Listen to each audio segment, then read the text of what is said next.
qadrlagan mehribonijonlarim, ro'za Ramazon oyida charchamayapsizlarmi? Ko'p kelin poshshalarimiz oshxonadan chiqishmayapti.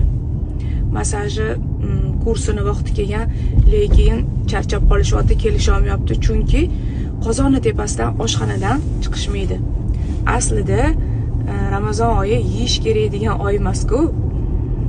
Rasululloh sallallohu alayhi vasallam davrlarida xurmo bilan, suv bilan og'iz ochib og'iz yopurishgan. Menimcha hech kim oshxonada baquvvat ovqatlar qilib, ertadan kechgacha saharga nima ovqat, iftorga nima ovqat deb ikki mahallab ovqat qilishmagan deb o'ylayman. Lekin bizning kelinlarimiz hamma ishini tashlab, saharga ham, iftorga ham qozon ko'lashadi. Ha, mayli. Kuninglar xayrli, barokatli o'tsin. Bugun